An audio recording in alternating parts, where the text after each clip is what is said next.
Hello everyone, कैसे हैं आप लोग। आज के हम इस वीडियो में आर्टिकल्स पर चर्चा करेंगे। If we are going to study about articles, then we must know what is articles and you should know a and the is collectively called articles.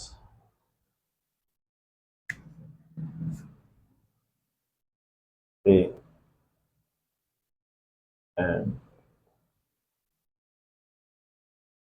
and the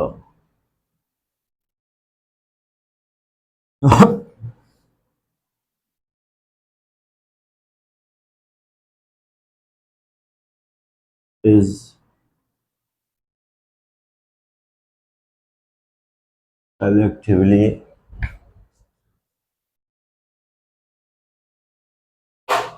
called articles. As you are seeing, a and the is collectively called articles. आपको बता दूं, आपको ये लग सकता है यहां पर इज लगाए हैं, आर होना चाहिए। जी नहीं, आपने जाना कि ए and the is collectively called articles. कुछ लोगों को कंफ्यूजन हो सकता है, यहां सब्जेक्ट के रूप में 3 है और यहां पर इज लगाए हैं। जी, इज ही होगा। क्यों, मैं आपको बता दूं। पहले बताया हूं कलेक्टिवली कॉल्ड आर्टिकल्स, जब एक से अधिक वर्ड्स हो, लोग हो और उनमें एक रूपता पाई जाए, उनमें समरसता पाई जाए, तो ऐसे कलेक्टिव वर्ड के साथ भी आप सिंगुलर वर्ब का ही यूज करते हैं। तो आपने देखा ए एन और द, इन तीनों को सामूहिक रूप में आर्टिकल्स कहते हैं। फर्दर, आर्टिकल्स में be divided into 2 parts.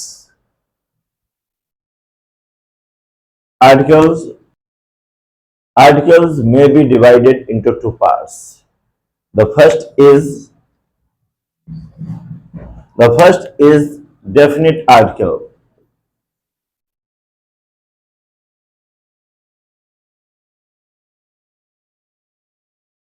And the second is indefinite article.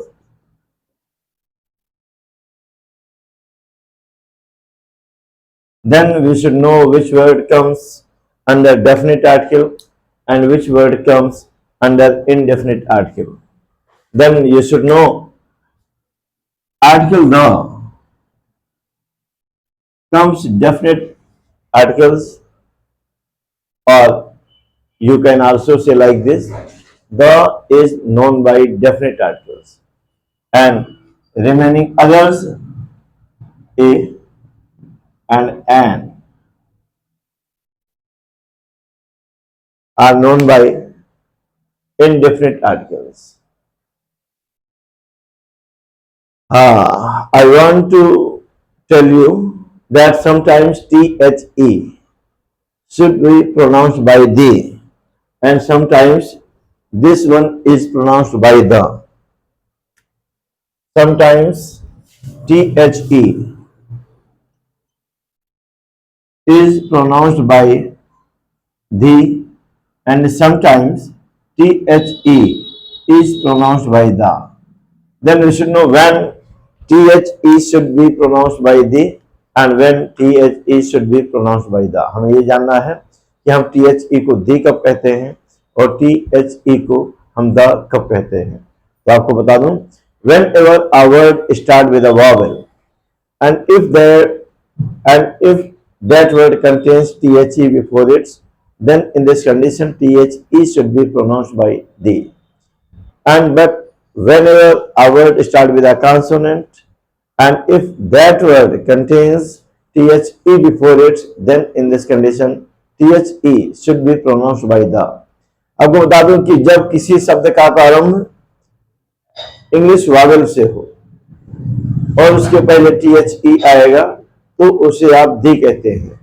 जब किसी शब्द का प्रारंभ इंग्लिश कॉन्सोनेंट से हो और उसके पहले टी एच ई आएगा तो उसे आप दा कहते हैं। आप देख रहे हैं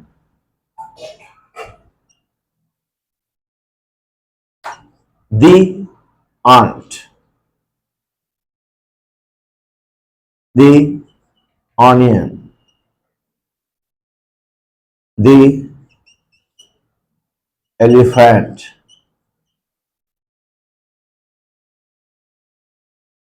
and now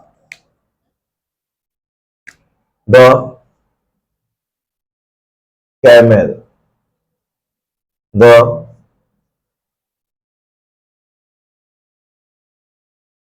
fan, and the goat। आपने देखा कि ये तीनों वर्ड आपका वॉवेल से स्टार्ट है और आपको बताया गया कि जब कोई किसी शब्द का प्रारंभ वॉवेल से हो और यदि उन शब्दों के पहले टी एच ई हो तो ऐसी स्थिति पर टी एच ई को आप दी पढ़ेंगे, दी बोलेंगे। और आप देख रहे हैं ये सारे शब्द कॉन्सोनेंट से स्टार्ट हैं और जब किसी शब्द का प्रारंभ कॉन्सोनेंट से हो और उसके पहले टी एच ई आया हो तो वहां पर आई टी एच ई को आप द बोलते हैं। इतना क्लियर है। अब हम लोग देख रहे हैं डेफिनेट आर्टिकल द, द का प्रयोग और आपका फर्स्ट है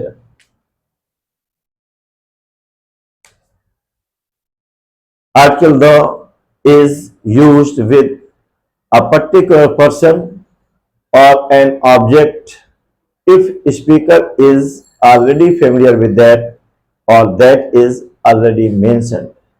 यानी कि हम दा का प्रयोग किसी भी खास व्यक्ति या किसी भी खास वस्तु के पूर्व उस स्थिति में करते हैं जब वक्ता मीन्स बोलने वाला उससे परिचित हो या फिर उसका उल्लेख किया जा चुका हो। कैसे? आप देख रहे हैं सपोज दैट आपको कोई बुक चाहिए, आप बुक सेलर के पास गए और आपने बोला अंकल ये वाली बुक है क्या? उस शॉपकीपर ने कहा नहीं बेटा अभी तो नहीं, आप 2-4 दिन में आ जाइए।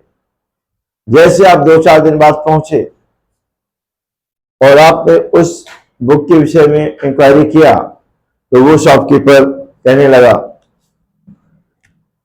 The book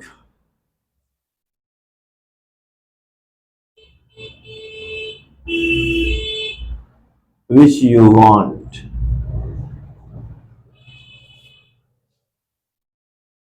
is out of print। जैसे उसने बोला कि बेटा वो पुस्तक जो आप चाहते हैं वो अभी छपी नहीं है तो उसने इस बुक के पहले आर्टिकल द का प्रयोग क्यों किया? आपको बता दें, पहली बात वो कोई पर्टिकुलर बुक है जो आप लेने गए हैं। नए बुक शॉप पर गए हैं, 100-200-500 बुक रखी हैं, कोई भी उठा कर दे देगा, आप ले तो नहीं लोगे। वो कोई पर्टिकुलर बुक है जो आपको चाहिए और जब शॉपकीपर ऐसा बोलता है कि बेटा वो बुक जो आपको चाहिए अभी छपी नहीं है, इसका मतलब शॉपकीपर उस पुस्तक से फेमिलियर है, वाकिफ है जो आपको चाहिए और आपने पहली बार जाकर उसका उल्लेख किया था ये वाली बुक है। तो यहाँ पर तो दोनों कंडीशंस फिल होता है। कोई एक कंडीशन में फिल होगा तो भी आप आर्टिकल द का प्रयोग करेंगे, केवल परिचित है या केवल उल्लेख है तो भी आप द का प्रयोग करेंगे। आपका रोल नंबर 2 है यूज विद नदियों, सागरों, महासागरों, खाड़ियों,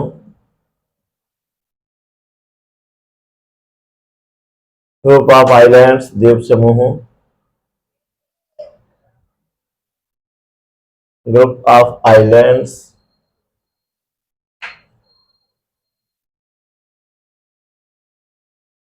कैनाल्स, नहरों, माउंटेन रेंजेस,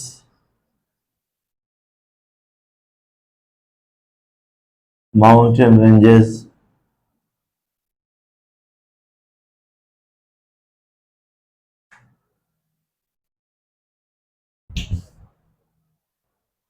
आप देख रहे हैं कि आर्टिकल द का प्रयोग आप कहाँ करते हैं। ये रोल नंबर 2 देख रहे हैं। द का प्रयोग article the is used with river, seas, gulfs, group of islands, canals, mountain ranges, historical buildings, deserts, highlands या प्लेट्यू। यानी कि द का प्रयोग नदियों, सागरों, महासागरों, खाड़ियों, द्वीप समूहों, नहरों, पर्वत श्रेणियों, ऐतिहासिक इमारतों, मरुस्थलों व पठारों आदि के पूर्व करते हैं। एग्जाम्पल्स देखेंगे। देखा कि Ganga is one of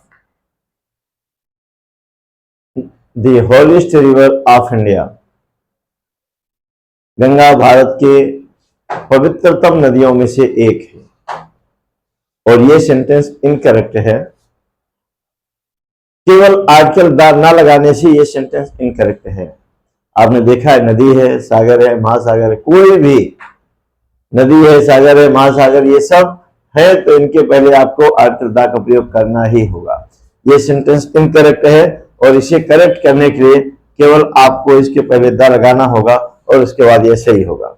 without the ये सेंटेंस गलत है। आप देख रहे हैं hold on Himalaya is terrible. ये आप सेकंड एग्जांपल देख रहे हैं और ये भी इनकरेक्ट है। कैसे? आपने देखा कि हिमालय में ठंडी बहुत भयंकर पड़ती है, इसका मीनिंग ये है। ये सेंटेंस इनकरेक्ट है। कैसे? क्योंकि यहां पर माउंटेन रेंज आया है, पर्वत श्रेणी आई है और पर्वत श्रेणियों के पहले आप आर्टिकल द का प्रयोग करते हैं। अगर सेंटेंस को सही करना चाहते हैं तो द लगा देंगे, सही हो जाएगा। हिमालय, आल्प्स, यूराल, स्कैंडिनेविया, ये सब माउंटेन रेंजेस हैं और किसी भी माउंटेन रेंज के पहले आर्टिकल द का प्रयोग आपको करना ही होगा, नहीं तो बनने वाला सेंटेंस आपका इनकरेक्ट हो जाएगा। हाँ, आपको एक बात बता दूं, no one article is used with individual peaks. No one article is used with individual peaks, यानी कि हम पर्वत शिखरों के पहले किसी आर्टिकल का प्रयोग नहीं करते। पर्वत शिखर क्या है? आप जैसे mount Abu, K2 Godwin, Kanchenjunga, mount Everest, ऐसे पर्टिकुलर जो शिखर हैं ये सब हिमालय का पार्ट है। माउंटेन रेंज हिमालय में आएंगे, लेकिन पर्टिकुलर ये शिखर है, इनका नाम रखा गया है। तो जब इंडिविजुअल पिक्स की बात होगी तो आप इंडिविजुअल पिक्स के पहले आर्टिकल द का प्रयोग नहीं करेंगे। मैं लिख रहा हूं सबसे हाईएस्ट पीक है, सबसे ऊंचा, लेकिन ये सेंटेंस गलत है। क्यों? क्योंकि ये इंडिविजुअल पीक है। मैंने बताया mount Everest, mount Abu, Kanchenjunga, K2 Godwin और भी बहुत से पर्वत शिखर हैं, तो इन शिखरों के पहले आर्टिकल द का प्रयोग नहीं करते। ये गलत है। इसे आप सही करना चाहते हैं तो इसे आप ड्रॉप कर दीजिए, ये सही हो जाएगा। आपका नेक्स्ट रोल है क्या? Generally article the is used with popular books और रिलीजियस बुक्स। सामान्यतः बहुत ही पॉपुलर या धार्मिक पुस्तकों के पहले आर्टिकल द का प्रयोग करते हैं, लेकिन कभी नहीं करते। तो हमें ये जानना होगा कि हमें कब आर्टिकल द के पूर्व कब रिलीजियस बुक्स के पहले, कब होली बुक्स के पहले हमें आर्टिकल द का प्रयोग नहीं करना होगा। तो आपको जानना चाहिए, when religious books or holy books contains its composer's name before its। जब धार्मिक पुस्तकों के साथ इनके कंपोजर्स का नाम आया हो तो ऐसी स्थिति में आप धार्मिक पुस्तकों के पहले किसी भी आर्टिकल का प्रयोग नहीं करते। मैंने आपको बताया generally article the is used with holy books.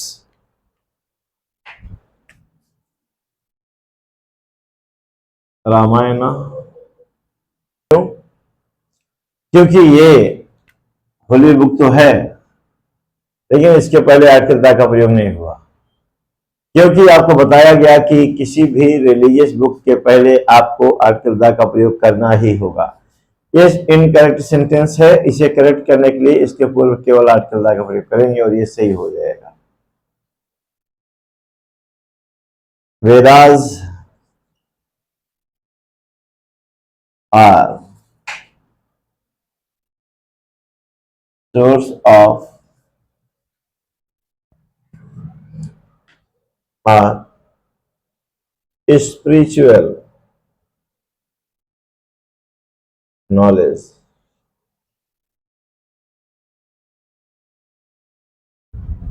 आप देख रहे हैं, ये आपका सेकंड एग्जाम्पल था। यहां पर लिखा है वेद हमारे आध्यात्मिक ज्ञान के स्रोत हैं, तो ये सेंटेंस भी इनकरेक्ट हो गया। क्यों? क्योंकि ये भी रिलीजियस बुक ही है, और रिलीजियस बुक है तो उसके पहले आपको आर्टिकल द का प्रयोग करना ही होगा। विदाउट आर्टिकल द के कोई भी रिलीजियस बुक आएगा, होली बुक आएगा, पॉपुलर बुक आएगा, तो वो सेंटेंस इनकरेक्ट होगा। और जैसा कि मैंने अभी आपको बताया, जनरली हम किसी भी धार्मिक पुस्तकों के पूर्व आर्टिकल द का प्रयोग करते हैं, लेकिन कभी नहीं करते। आपको बताया गया कि कब नहीं करते। When religious books contains its composer's name, then no one article should be used before its। यानी कि जब धार्मिक पुस्तकों के साथ उनके कंपोजर्स का नाम दिया हो, तो ऐसी स्थिति में आपको आर्टिकल द का प्रयोग नहीं करना चाहिए। करने पर सेंटेंस इनकरेक्ट हो जाएगा। थर्ड एग्जांपल है ये, द तुलसीज रामचरितमानस। ये लिखी गई थी अवधि में। मैंने हिंदी भी दे दिया है, हिंदी में ही अवधि भाषा, ब्रज भाषा ये सारी आती हैं, तो ये अवधि में लिखी गई। चलिए मैं हिंदी को हटा दे रहा हूं। ये अवधि में लिखी गई, ये धार्मिक पुस्तक है।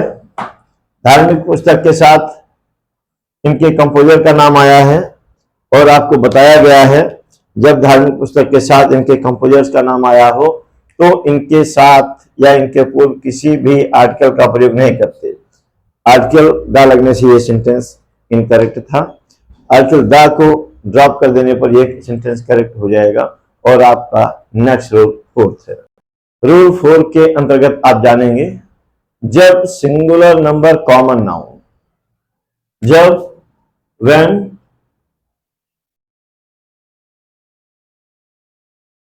singular number common noun,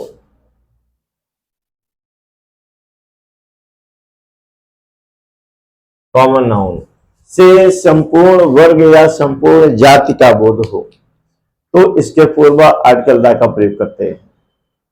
आपको मैंने बताया, when singular number common noun give the sense of whole class or caste, then in this condition the should be used before it। I repeat this sentence, when singular number common noun give the sense of whole caste or class, then the must be used before that।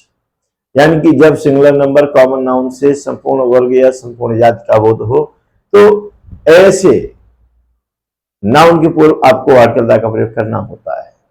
Suppose लोग कहते हैं कुत्ता एक वफादार प्राणी है। कुत्ता, dog is a faithful animal. चलिए मैंने भी लिख दिया यही आपका, dog is a faithful animal.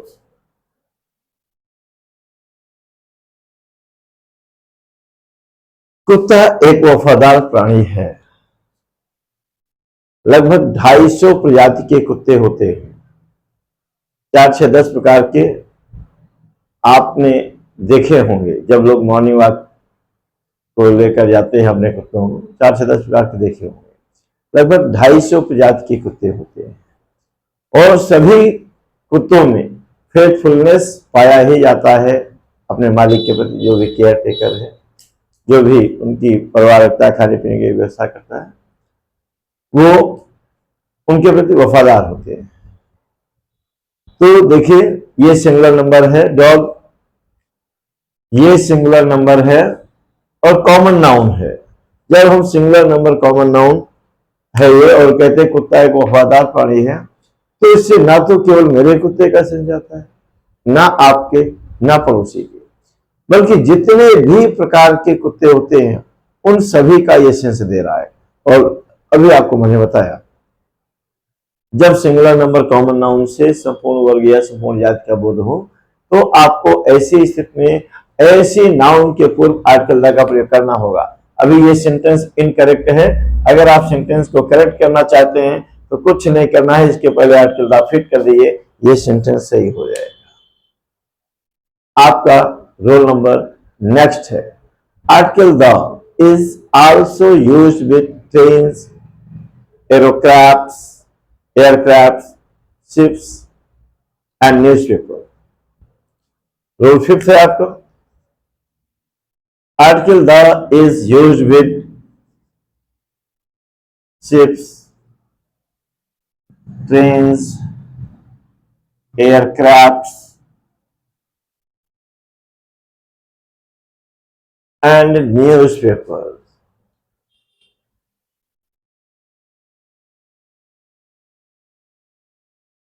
आपको जानना चाहिए आर्टिकल द का प्रयोग शिप्स के पहले होता है, ट्रेन्स के पहले होता है, एयरक्राफ्ट्स के पहले होता है और न्यूज़पेपर के पहले होता है। ऐसी स्थिति में अगर आप यूज नहीं करते तो वो सेंटेंस इनकरेक्ट हो जाएगा, बता दिया आपको। जैसे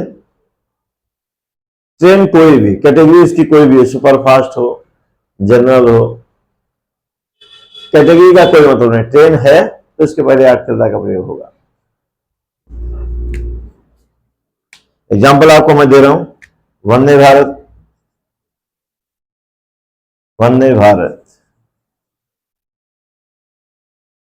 runs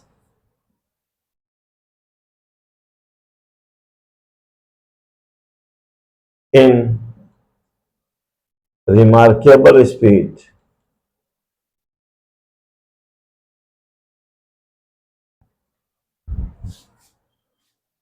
ट्रेन है और ट्रेन के नाम के पहले आपको आर्टिकल द का प्रयोग करना होगा। अगर आपने नहीं किया तो वो सेंटेंस इनकरेक्ट है और इस इनकरेक्ट सेंटेंस को सही करने के लिए इसके पूर्व केवल आर्टिकल द का प्रयोग करना होगा और सही हो जाएगा।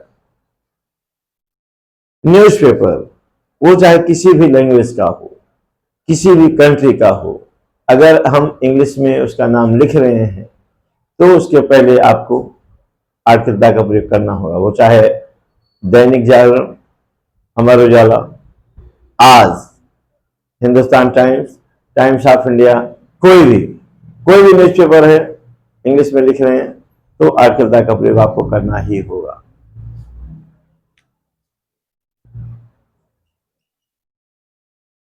Amar Ujala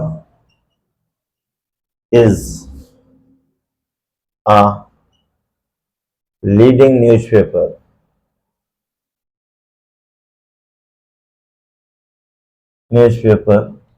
in northern India.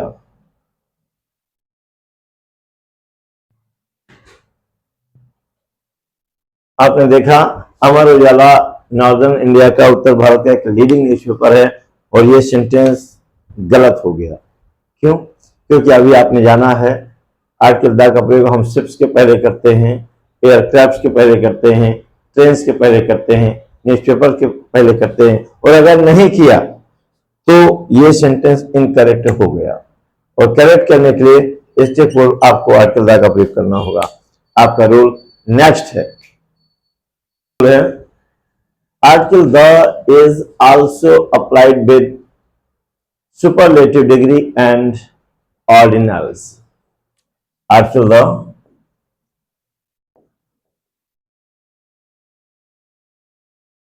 is also applied with superlative degree. Adjective of superlative degree and ordinals.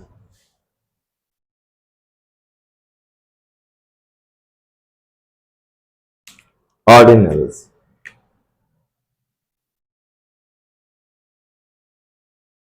तो आपने जाना, आप सुपरलेटिव डिग्री के एडजेक्टिव्स के पूर्व आर्टिकल दा का प्रयोग करते हैं और साथ में आर्टिकल दा का प्रयोग करते हैं ऑर्डिनल्स के पूर्व। लेकिन प्रॉब्लम है, हम सुपरलेटिव डिग्री पहचानते नहीं तो कैसे जानेंगे? याद रहे, सुपरलेटिव डिग्री पहचानेंगे कैसे, आपको बता दूं। जब एडजेक्टिव के अंत में EST आएगा या एडजेक्टिव के पूर्व मोस्ट आएगा तो वो सुपरलेटिव डिग्री होगा।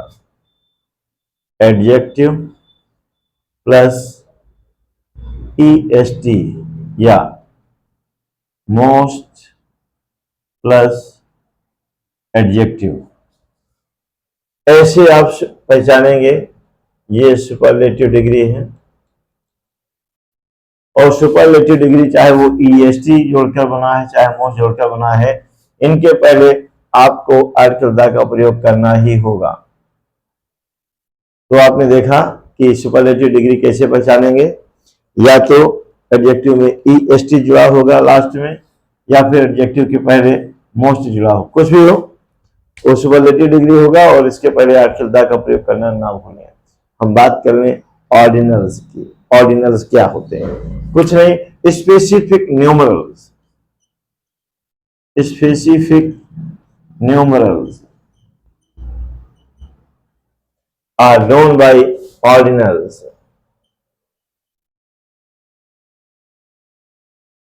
पर्टिकुलर कोई एक नंबर, पहला, पांचवां, 10वां, 50वां, 100वां, 1000वां, कोई भी हो सकता है।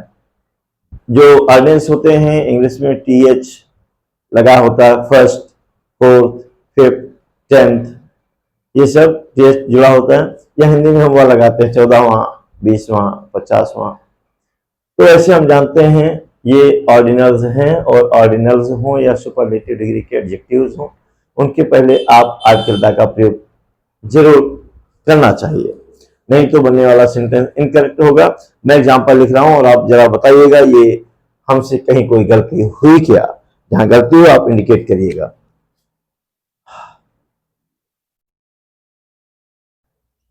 एक ये है, दूसरा ये है, और आप देख रहे हैं यहां है Sachin was regarded as the best player.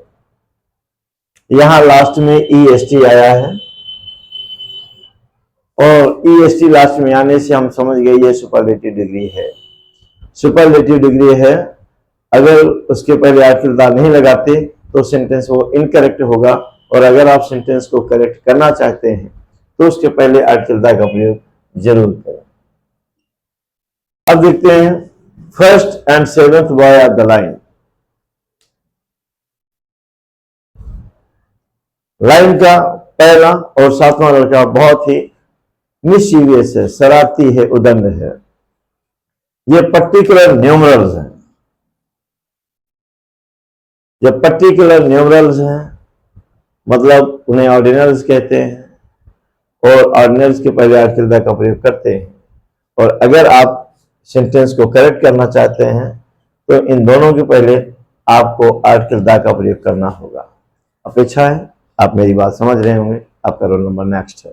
Is also applied with some countries, provinces and geographical areas. Article da is also applied with some countries,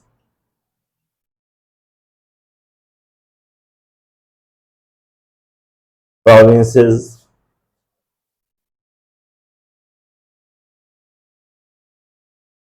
and geographical areas. Geographical regions कर दो, बात एक।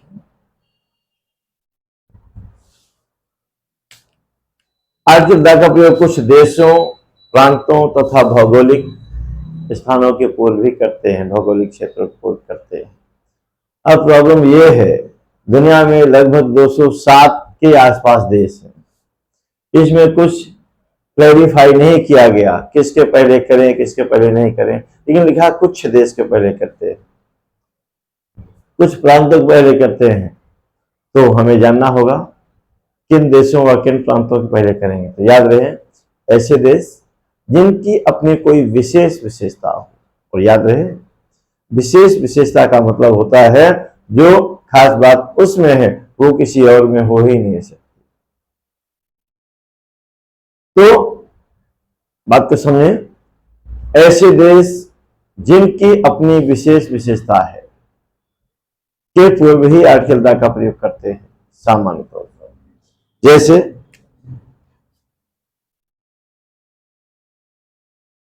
जापान के पहले लोग दा लगाते हैं। क्यों? क्योंकि इसे राइजिंग कंट्री ऑफ द सन कहते हैं। राइजिंग कंट्री ऑफ द सन, सूरज कहीं भी नहीं, सूरज निकलेगा सबसे पहले दिखेगा जापान में, ये जापान की अपनी विशेषता है। नॉर्वे, नॉर्वे के भी पहले आप आर्टिकल दा का प्रयोग करेंगे। क्यों?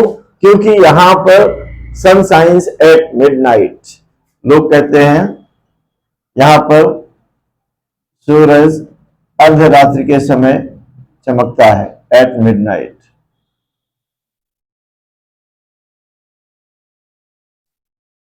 वेटिकन सिटी कह सकते हैं, दुनिया का सबसे छोटा देश है। रशिया कर सकते हैं, दुनिया का सबसे बड़ा लैंड वाला क्षेत्र है। ऐसे कोई भी देश जिनकी अपनी विशेष विशेषता होगी के पूर्व आप आर्टिकल दा का प्रयोग करते हैं, याद रहे। और यही लागू होता है प्रोविंस पर। प्रोविंस रियासतें होता है या राज्य, बात एक है। तो ऐसे राज्य, ऐसे देश जिनकी अपनी कोई विशेष विशेषता हो के पूर्व ही आप आर्टिकल दा का प्रयोग करेंगे, सबके साथ नहीं कर सकते हैं। सेंटेंस बना सकते हैं, हमने तो खाली जापान लिख करके समझा दिया है, नॉर्वे लिख के समझा दिया है, वेटिकन सिटी बताया है। बहुत से ऐसे देश हो सकते हैं जिनकी अपनी कोई विशेष विशेषता है, और विशेष विशेषता का मतलब ये होता है जो खास बात उनमें है वो किसी और में हो ही नहीं सकती। ऐसे देशों के पूर्व आप आर्टिकल दा का प्रयोग करते हैं। इसी से रिलेटेड आपका नेक्स्ट रूल है 8वां। नेक्स्ट है, बहुत ध्यान से सुनिए, बहुत यूजफुल फैक्टर्स बता रहा हूं मैं आपको। सामान्यतः देशों के पूर्व आर्टिकल दा का प्रयोग करने से, जो मैंने अभी बात बताया, वो इससे हटके है, वो खास बात होने पर लगाते हैं। और अब मैं बता रहा हूं, जनरली आर्टिकल, किसी भी देश के पूर्व आर्टिकल दा का प्रयोग करने से वहां के निवासियों का बोध होता है, तथा दा का प्रयोग न करने से वहां की भाषा का। सामान्यतः किसी भी देश के पहले आर्टिकल दा का प्रयोग हम करेंगे कब? जब वहां से हमें वहां के निवासियों का सेंस देना होगा, और अगर नहीं करेंगे तो वहां की भाषा का सेंस जाएगा। देशों के पूर्व जनरली, यानी कि सामान्यतः,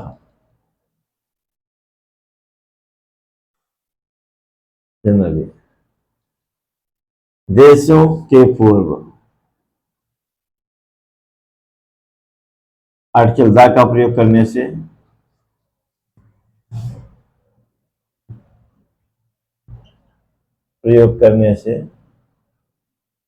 वहां के नागरिकों का सेंस जाता है, नागरिकों का भाव प्रकट होता है।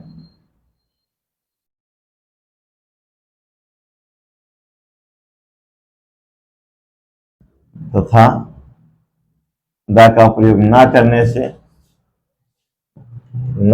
से वहां की भाषा का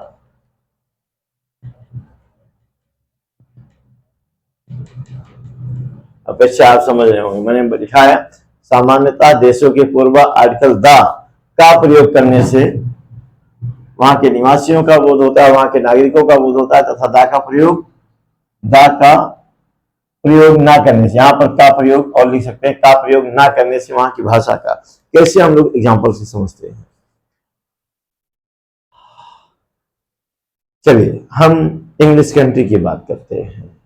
इंग्लिश कंट्री, हालांकि मोस्टली वेस्टर्न कंट्रीज पर इंग्लिश बोली जाती है, फिर भी अगर आप किसी भी देश को इंग्लिश कंट्री कहते हैं तो वो है ब्रिटेन, यानी कि देश का नाम ही इंग्लिश हो गया, यानी कि ये इंग्लिश कंट्री है देश का नाम, और उसके पहले आपने द का प्रयोग कर दिया तो इससे बोध होगा इंग्लिश पीपल का, वहां के निवासियों का, और ओनली इंग्लिश लिख दिया तो ये लैंग्वेज है ही। चलिए दूसरा एग्जांपल लेते हैं। अगर हम लैंग्वेज ओरिजिन के बेस पर हम ब्रिटेन को इंग्लिश कंट्री कहते हैं, तो जरा सोचिए, हिंदी भाषा के ओरिजिन को लेकर हम अपने इंडिया को हिंदी कंट्री नहीं कह सकते क्या? कह सकते हैं। इसका मतलब द हिंदी,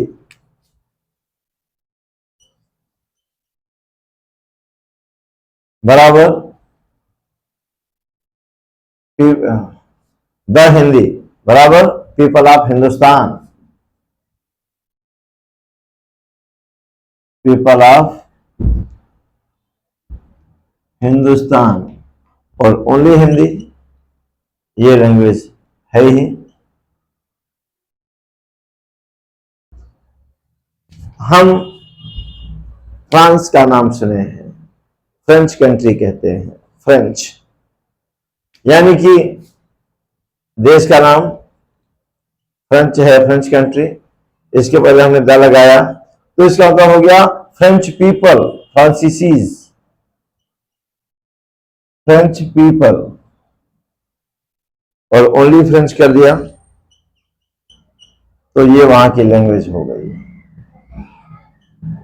तो इस तरीके से आपको जानना चाहिए कि सामान्यतः किसी भी देश से वहां के निवासियों का सेंस देना है तो देश के पहले आपको आर्टिकल द लगा देना होगा। मैं एक एग्जांपल और दे रहा हूं, देखिएगा ये सही है या गलत।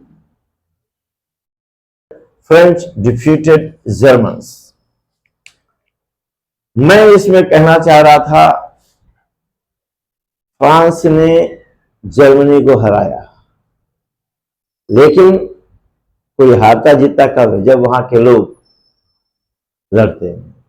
फ्रांस के लोगों ने जर्मन के लोगों को हराया, यानी कि ये देश का नाम है और देश के नाम से हमें वहां के नागरिकों का सेंस देना है। फ्रांसीसियों ने जर्मन वासियों को हराया, तो ये दोनों तो देश हैं और देश से वहां के निवासियों का सेंस देना है, तो कुछ नहीं करना है, इसके पहले आर्टिकल द लगाइए और ये सेंटेंस सही हो जाएगा, यानी हो जाएगा the French defeated the Germans.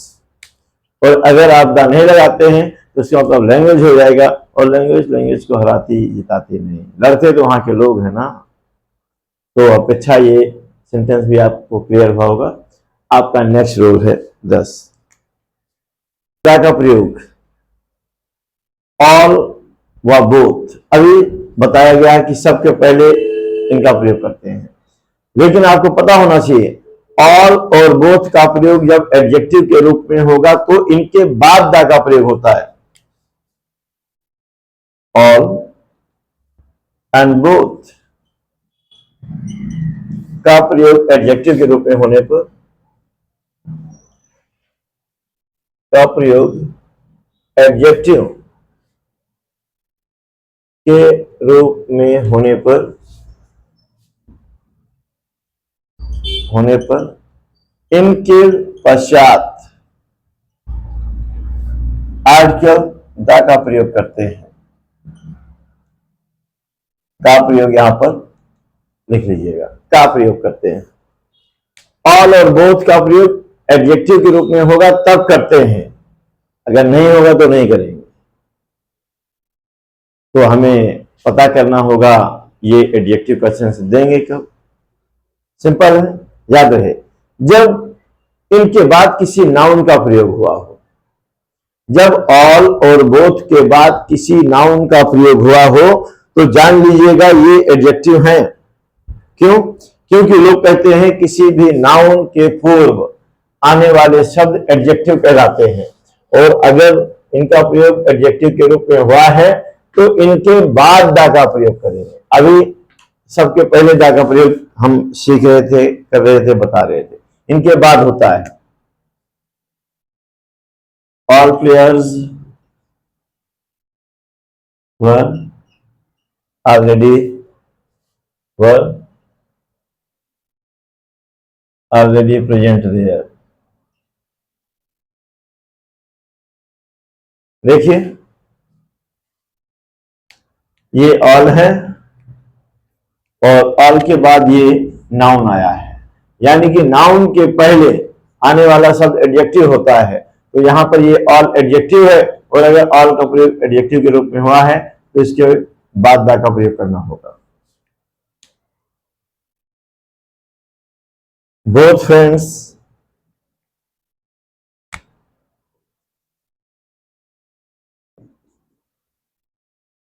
वो एक दूसरे की मदद करते हैं।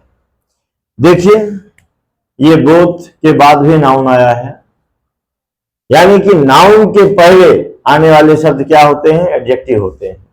और अगर बोथ और ऑल का प्रयोग एडजेक्टिव के रूप में हुआ है और इसे सही करना चाहते हैं तो इनके बाद दा का प्रयोग कीजिए। आप समझ रहे होंगे। आपका नेक्स्ट रूल है, नेक्स्ट रूल है आपका कुछ प्रमुख ऐतिहासिक घटनाओं के पूर्व भी आर्टिकल द का प्रयोग करते हैं। Article the is also applied with article the is also applied with some historical events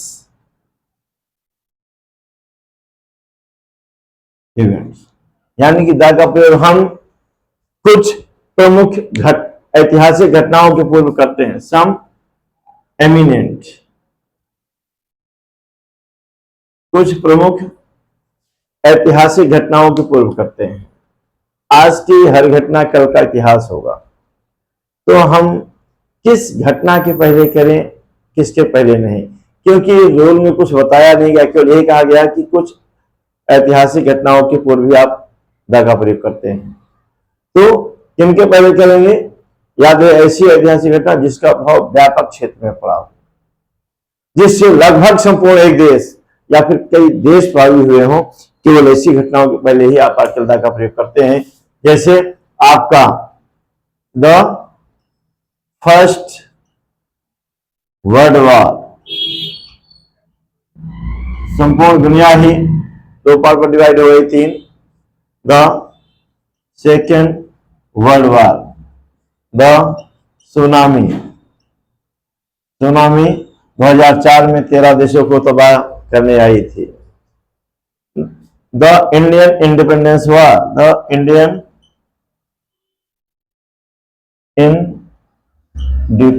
independence war, the French revolution, the French revolution.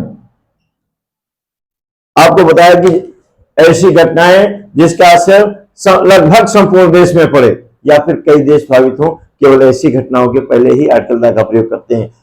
Indian independence war का इतिहास जानिए कि जब यह भारतीय स्वतंत्रता संग्राम हुआ था तो केवल किसी पार्ट में नहीं बल्कि समूचे देश में अंग्रेजों के खिलाफ बगावत की जा रही थी। ऐसा ही फ्रांस की क्रांति के समय हुआ और सुनामी 13 देशों को तबाह की, और फर्स्ट और सेकेंड वर्ल्ड वॉर में दुनिया ही 3 पार्ट पर बढ़ गई। निरपेक्ष कह रहे और बाकी जो लड़ रहे हैं और जिससे लड़ रहे हैं। नेक्स्ट रूल है म्यूजिकल इंस्ट्रूमेंट्स के पहले article the is also used with musical instruments.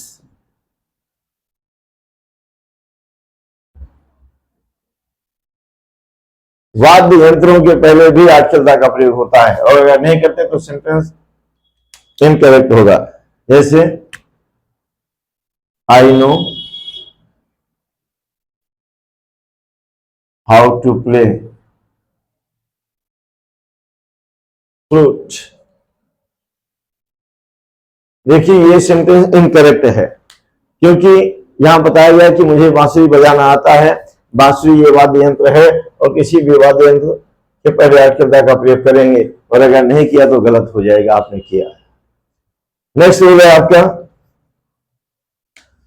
Article the का प्रयोग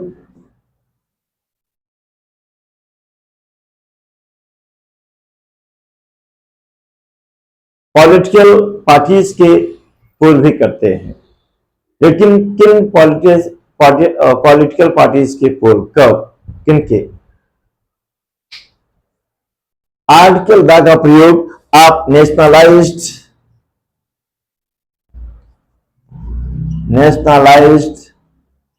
पॉलिटिकल पार्टीज के पूर्व करते हैं। और नेशनलाइज्ड ये तमगा कब मिलता है पॉलिटिकल पार्टीज को?